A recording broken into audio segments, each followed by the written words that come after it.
ተነስቼ ትደርሻለሁ ዓለም አቀፍ ቋንቋ ማውራት ጀምሬያለሁ የወንዜው ዳርቻ የዓለም መዛበቻ ሆነሽ ተገኝተሻል ትምህርታች ብቻ።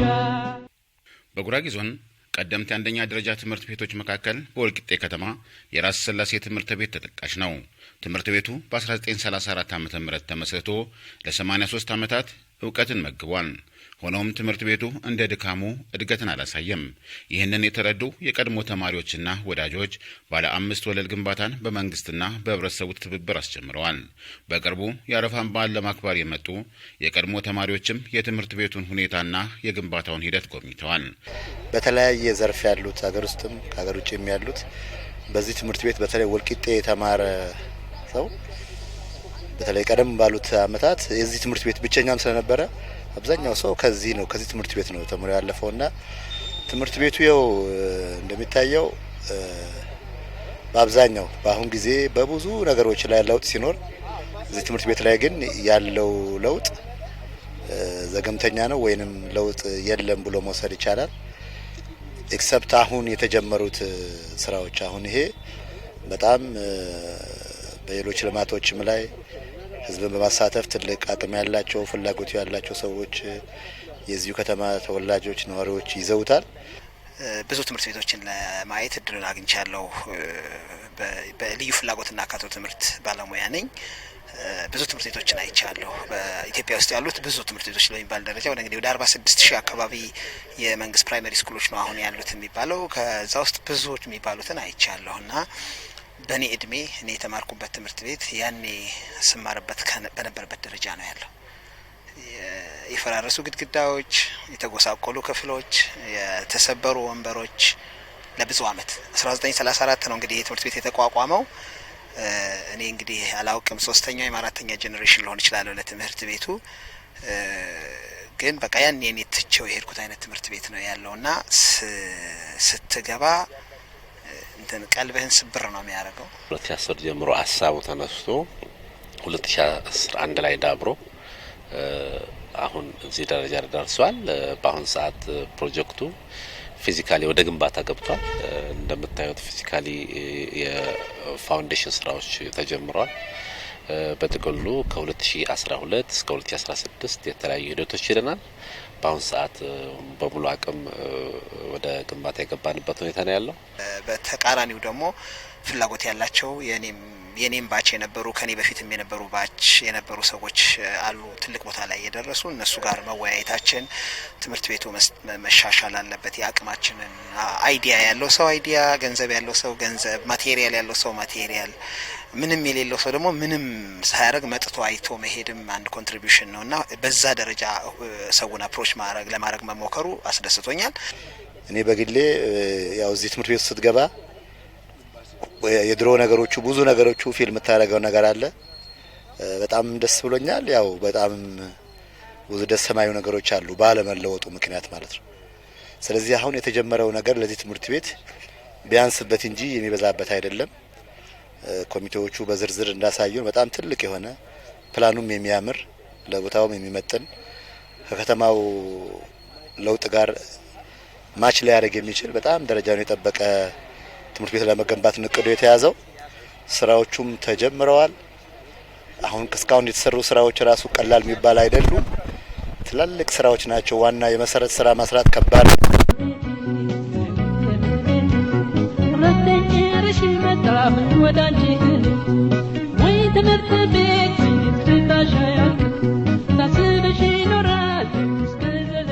የክፍል ጥበቱም እንዳለ ነው። ግንባታው ተማሪ የመቀበል አቅሙን ለማሳደግና የትምህርት ጥራቱን ለማጎልበት ይረዳል። ራስ ስላሴ አንደኛ ደረጃ ትምህርት ቤት ከ83 አመት በላይ ያስቆጠረ ነው። ምናልባት ፊዚካሊ ስናየውም የዛሬ 83 አመት የነበሩ ቢልዲንጎችም አሉ። ፊዚካሊ ብዙ የተቀየረ ነገር የለም። አካባቢው ላይ ወይም ወልቂጤና አካባቢው ስፔሻሊ እዚህ አካባቢ የተማሪ የመቀበል አቅሙ ትምህርት ቤቱ ከ3000 ተማሪ በላይ ነው። አሁን እየተቀበለ ያለው ከ1500 ብዙ አይለቅም። ይሄ አንድም የማስፋፋያ ስራ አለመሰራቱ ነው። ሁለቱም የማስፋፊያ ስራ ቢሰራም ተማሪ ከመቀበል አቅም ጋር አብሮ ያልሄደ መሆን ነው። ከዚህም ጋር ተያይዞ ነው አንድም የመቀበል አቅም ለመጨመር ሁለቱም የትምህርትን ጥራት ለመጨመር የታሰበ እቅድ ነው። ያው የትውልድ ግንባታ ነው፣ የልጆቻችን ትምህርት ቤት ነውና በተጀመረው መሰረት ያልቃል፣ ግን ብዙ ጥረት ይጠይቃል። አጠቃላይ ያለውን ነገር እኔ የተሰማኝ ስሜት በጣም ጥሩ ነው። ትንሽም ያው ትንሽ ፊልም የምታደርገው ነገር ይኖራል፣ ግን አጠቃላይ ያለውን ነገር አሁን የተያዘው ነገር በጣም አበረታች ነው። ያው ጥሩ ነገር ማሰብ ነው። በጣም ጥሩ ነገር ነው የተያዘው ነገር። ኢንፍራስትራክቸሩ አለ። ፊዚካል ኢንፍራስትራክቸሩ ትምህርት ቤቶች፣ ክላስሩሞቹ፣ መጫወቻ ቦታዎቹ አንዱ ነው። ሌላኛው ደግሞ የሰው ኃይል አለ። የተማረ የሰው ኃይል የሰለጠነ ኢንክሉሲቭ ፔዳጎጂ የገባው መምህር፣ ኢንክሉሲቪቲ የገባው የትምህርት አስተዳዳሪ፣ እነኚህ ነገሮች ነው። እነኚህን ሁለቱን አጣምረህ ነው ትምህርት በልጽጓል ብለህ ልትል የምትችለው። የሂውመን ካፒታሉንና የመምህራን አቅም መናገር አልችልም ስላላየኋቸው። ትምህርት ቤት በፊዚካል ኢንፍራስትራክቸሩን ግን ስታይ ለአካል ጉዳተኛ ፈጽሞ ማይታሰብ ነው ትምህርት ቤቱ። እንዳልኩ እኔ ከፕራይመሪ ስኩል የተማርኩበት ትምህርት ቤት ነው። አሁንም ያው ነው። ለአካል ጉዳተኛ ጭራሽ አታሰውም። አካል ጉዳተኛ ላልሆኑና ኢቭን ቲፒካሊ ዴቨሎፕ ለሚያደርጉት ልጆች ራሱ ይሆን አይደል። መጫወቻ ቦታ የላቸውም። በጣም የቆሸሹ በጣም የተጎሳቆሉ ክላስሩሞች ነው ያሉት። ብሬን ደግሞ በራሱ አእምሮ በራሱ የንጹህ ነገር ይፈልጋል ለመማር። ቆሻሻ ውስጥ ቁጭ ብለህ አትማርም። ንጹህ ነገር ውስጥ ቁጭ ብለህ ነው መማር ያለብህ። የተጎሳቆሉ ወንበሮች ላይ ቁጭ ብለህ ልትማር አትችልም። ይሄ የነጻነት የአእምሮ ነጻነትህን ይከለክልሃልና ጉስቁል ያለ የፊዚካል ኢንቫይሮንመንት ያለው ትምህርት ቤት ነው በግልጽ ለመናገር። ይሄ ትምህርት ቤት 1934 የተመሰረተና እንደ ከተማ አንጋፋ ትምህርት ቤት ነው፣ እንደ ዞንም ጭምር በታሪክ ማለት ነው። አሁን ያሉ ክላሶች ግን የዛኔ ሲመሰረት ወይም 1957 ዓመተ ምህረት የተጨመሩ አሉ። 8ኛና 7ኛ ክፍል ሲገነባ የዛኔ የተገነቡ ትምህርት ቤቶች ክላሶች ናቸው። እነዚህ ክላሶች በአሁን ሰዓት በዚህ በወልቂጤ ከተማ ሆኖ ለዛውም በጉራጌ ማዕከል ላይ ያለ ትምህርት ቤት አሁን ልጆቹ የሚማሩበት ትምህርት ቤት አይመጥንም። ውስንነቶች አሉ። ግድግዳው የተፈረካከሰ ነው። መሬቱ ተሰነጣጥቋል። ኮርኒስ የላቸውም። ስለዚህ አሁን እነዚህ ክላሶች እያንዳንዱ ክላስ 20 ክላሶች አሉ፣ መማሪያ ክላሶች። እነዚህ ክላስና አዲስ ከተባለ በጣም ትልቅ ወጪ ነው።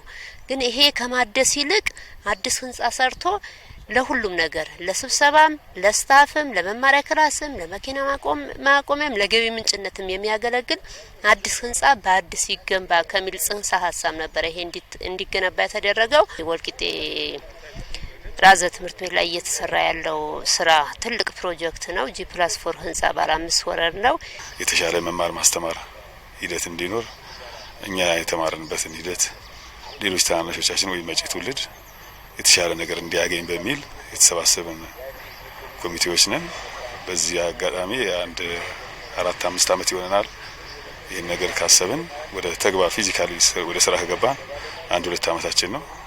በዚህ በ2 አመት ውስጥ የተለያዩ ስራዎች ሰርተናል። ከአሁን የዚህ አመት ፍሎር ፊኒሽ ድረስ እስከ ፍሎር ፊኒሽ ድረስ ያለውን ነገር ለመጨረስ ነው፣ እስከ ሐምሌ መጨረሻ ድረስ። አሁን ባለን ሁኔታ ያው ብዙ ገዛ እንፈልጋለን። ደርሻለሁ ዓለም አቀፍ ቋንቋ ማውራት ጀምሬያለሁ። የወንዜው ዳርቻ የዓለም መዛበቻ ሆነሽ ተገኝተሻል ትምህርታችን ብቻ። ትውልድ የሚገነባበት ተቋም በመሆኑ ከሁሉም ህብረተሰብ ድጋፍን ይጠይቃል። አሁን የሚገነባው የማስፋፊያ ስራ ደግሞ 36 ክላስሩም አለ። ስለዚህ በአንድ ጊዜ ከ1400 በላይ ተማሪዎችን መቀበል የሚችል ትምህርት ቤት ነው። ስለዚህ ነባሩን ጥፍ የሚያደርግ ነው። ይህ ከመቀበል አቅም ጋር ነው።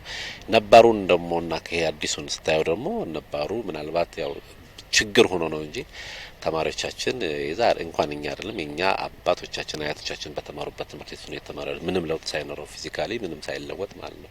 ስለዚህ ከዚህ ጋር ተያይዞ ህብረተሰቡ የትም ቦታ ያለ ከለትምህርት ቀጣም በተዘዋዋሪም ድጋፍ የሚያደርግ ሰው ይህ ትምህርት ቤት አንደኛም የመቀበል አቅም እንዲጨምር፣ ሁለቱም ያለውንም ቢሆን በግብአት በቁሳቁስ በማሟላት የትምህርት ጥራት ሊጨምሩ የሚችሉ ነገሮችን ከመደገፍ አንጻር በሀሳብም በገንዘብም በእውቀትም ከመደገፍ አንጻር ያው የኔም ያንተም የሁላችን የሚጠበቅ ነገር ነው። ይሄ ነው በዋናነት የዚህም ፕሮጀክት አላማው። ሀሳብ ያለው ሰው ሀሳብ ሊሰጥ ይችላል። ገንዘብ ያለው ሰው ገንዘብ፣ ማቴሪያል ያለው ሰው ማቴሪያል፣ ምንም የሌለው ሰው ደግሞ መጥቶ ጉልበቱንም ወይም ደግሞ ኢቭን አይቶ ኮሜንትም አድርጎ መሄድ ያለበት ይመስለኛል። ወደ 300 ሚሊዮን አካባቢ ብር የኢትዮጵያ ብር ነው የሚያስፈልገው። እንግዲህ ፕሮጀክት መጻፍ የምንችል ሰዎች ፕሮጀክት መጻፍ ይኖርብናል። ባለሀብቶችን አፕሮች ማድረግ ያለብን ሰዎች ካለን አፕሮች፣ ኤምባሲዎችን አፕሮች ማድረግ የሚችሉ ሰዎች ካሉ፣ ምክንያቱም የዴቨሎፕመንት ኢሹ ነው የትምህርት ኢሹ ስለሆነ ማንም ሰው አቅሙ ካለው አንዳንድ ፕሮጀክቶች ብሩን ይዘውት ዶላሩን ይዘውት ወይም ዩሮውን ይዘውት የት ጋር አፕሮፕሪየት የሆነ ቦታ ያጣሉ፣ የት ጋር ማፍሰስ እንዳለባቸው፣ የት ጋር ትምህርት ቤት ማስተካከል ስኩል ኢምፕሩቭመንት ፕሮግራም ይባላል። እንግዲህ በየደረጃው ከትምህርት ሚኒስቴር ጀምሮ ትምህርት ቤቶችን ማስተካከል፣ መምህራንን መገንባት፣ ዞሮ ዞሮ ማሳየት ይፈልጋል። ሁሉም ሰው እዚህ የተማረም ያልተማረም ሰው ቢሆን የትምህርት ጉዳይ ስለሆነ ነገ ልጆቻችን የልጅ ልጆቻችን የሚማሩበት ነውና ባለበት ደረጃ ማስረከብ ያለብን አይመስለኝምና ሁላችንም የሆነ ነገር ማድረግ ያለብን ይመስለኛል። የበለጸገች ሀገር ለማግኘት ትውልድ ይፈልጋል። የበለጸገ ትውልድ ይፈልጋል። ትውልድ ደግሞ የሚቀረጸው ትምህርት ቤት ውስጥ ነው። ስለዚህ አሁን በተያዘው መንገድ አእምሮን በሚቀይር መንገድ በጣም የተሻለ ስራ እየተጀመረ ነው ያለው። ስለዚህ እኛም ትምህርት ቤቱ ውስጥ ተምረን ያለፍን የትምህርት ቤቱ የቀድሞ ተማሪዎች፣ አሁንም ያለው የትምህርት አመራሩ፣ የከተማው አጠቃላይ ማህበረሰብ፣ የከተማው መስተዳደር፣ በአቅራቢያ የሚገኘው የዞን መስተዳደር፣ ከዞኑ ውጪም ያሉ ሌሎች ተወላጆች፣ ትምህርት ሚኒስቴር፣ አጠቃላይ በትምህርት ስርዓት ውስጥ የሚመለከተው አካል በሙሉ በዚህ ላይ የራሱን ድርሻ መወጣት ይጠበቃል። ይሄ ማለት የአንድ አካባቢ ትምህርት ቤት ብቻ አይደለም፣ የዞን ማዕከል ነው። ምናልባትም አሁን ባለው ደረጃ ከፊል የክልል ማዕከል ነው። ስለዚህ ክልል ላይ የሆኑ የመንግስት ሰራተኞች፣ አጠቃላይ ኃይሎች ልጆቻቸው የሚያስተምሩበት ቦታ ማለት ነው። ስለዚህ ከትንሽ ወደ ትልቅ የሄደ ስለሆነ ከሁሉም ከህብረተሰቡ፣ ከመንግስት፣ ከተወላጆች፣ ትምህርት ቤት ካለፉ ሰዎች አሁን ደግሞ ኮሚቴው ካጠንክሮ ኮሚቴው በተጀመረው መሰረት ምንም ተስፋ ሳይቆረጥ አላማውን ጎሉን ብቻ አይቶ በአጭር ጊዜ ውስጥ ሊሳካ ሁሉም ሰው በዚህ ጉዳይ ላይ መረባረብ አለበት። እኔም በግሌ በሚሰጡ ማናቸውም የኮሚቴም ይሁን ሌሎችም ስራዎች ላይ ለዚህ ትምህርት ቤት ለማገዝ ዝግጁም ነኝ፣ ግዴታዬም ጭምር ነውና አሁን ያለው ነገር በዚህ ደረጃ ቢሄድ የሚሳካ ይመስለኛል። ሰራውን ነገር ቀርቦን በመጠየቅ በመጡበት አጋጣሚ ከዚህ ከሀገሩም ውጭ ያሉ ሰዎች በመጡም አጋጣሚ ራዘ ትምህርት ቤት ምንድነው የሚሰራው እንዲተባበሩና እኛም ወደ ተለያየ ሀገር የምናሰባስበው ኮሚቴዎች ሊኖሩ ይችላሉ። ወደፊት እሱን እንሰራለን። ሌላው ግን ይህንን ነገር የሚያይና ወልቂጤ በመጣበት አጋጣሚ ራዘ ትምህርት ቤትም የተማረ ይሁን አጋጣሚ ራዘን ትምህርት ቤት ያልነካው ትውልድ የለም። ከ5 ጄኔሬሽን በላይ ያለፈበት ትምህርት ቤት ነው። ብዙ ቦታ የደረሰ ሰው አለ። ስለዚህ ይህንን ነገር በሚሰማበት ሰዓት በመጣበት አጋጣሚም ያለውን ምን እንደምንሰራና በምን መልኩ ማገዝ የሚችል ሰው ማንም ማያገዝ ሰው የለም። መረጃም በመስጠት ይሆናል፣ በማሰባሰብም በተለያየ ነገር በቁሳቁስም በካይንድም ሁሉ ነገር መርዳት ስለሚቻል ባለው ነገር ከኛ አድራሻችንን እንሰአለን አፈላልጎ ከኛ መረዳት ይችላል። ወልቂጤ የመጣበት ቁጥር ደግሞ ይህንን ነገር ትምህርት ቤቱ ላይ የሚሰራውን ነገር ማየት ይችላል። ፊዚካልም ያለውን መረጃ መስጠት እንችላለን። ስለዚህ በዚህ መልኩ ቢተባበረን ህዝቡ እንደርሳለን። በምንደርስበት ሰዓት አለርት ሆኖ እንዲጠብቀን በምንጠራው ሰዓት እንዲገኝልን ይህን ነገር ብናደርግ በቀላሉ በአጭር ጊዜ ውስጥ ሰርተን ተማሪዎቹ የሚማሩበትን መልካም ትምህርት ስርዓት እንዲኖር ትውልድ ላይ መስራት ነው። ትምህርት ላይ መስራት ማለት ትውልድ ላይ መስራት ስለሆነ የበለጠ ነገር ለህሊናችንም ማህበራዊ ግዴታችንም መወጣት እንዳለብን። አሁንም ግን እኔ ትልቁ ነገር መድረስ ያለበት ምንድነው? እኔ እንደ ትምህርት ቤት ይሄ ከማደስ ይልቅ ይሄኛው እንዲደርስ ማድረግና ተማሪዎች ውጤታማ የሚሆኑት ይሄ የድሮ አሁን ውጪ ላይ ያሉ አሜሪካ ላይ ያሉ ተማሪዎች አሉ፣ የራዘ ስላሴ አዲስ አበባ ላይ ያሉ የተለያየ ትልልቅ ተማሪዎች አሉ። በታሪክ ምናቃቸው ትልቅ ስራ መስራት ልጆች የሚችሉ ሰዎች አሉ። አሁንም እዚህ ትምህርት ቤት የምናፈራቸው ተማሪዎች እነዛን የሚተኩ እነዛን በጥሩ ስም የሚያስጠሩ ትምህርት ቤቱን ከተማውን በተሻለ ደረጃ የሚያስጠሩ መሆን ስላለባቸው ይሄ እንዲሆኑ ደግሞ ፋሲሊቲዎች መሟላት አለባቸው። ከነዛ ውስጥ አንዱ ደረጃውን የጠበቀ ትምህርት ቤት ስለሆነ ደረጃውን በጠበቀ ክላስ ቁጭ ብለው መማር አለባቸው የሚል ነገር ነው። ሌላ የመጽሐፍ የወንበር የተወሰኑ እጥረቶች አሉ።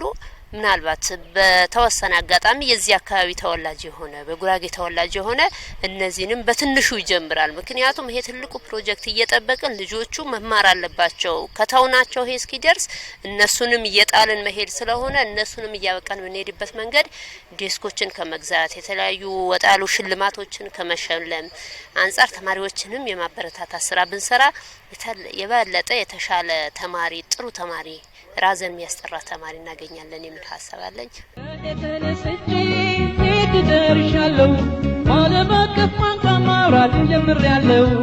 የወንዜው ዳርቻ የዓለም መዛበቻ ሆነሽ ተገኝተሻል ትምህርታችን ብቻ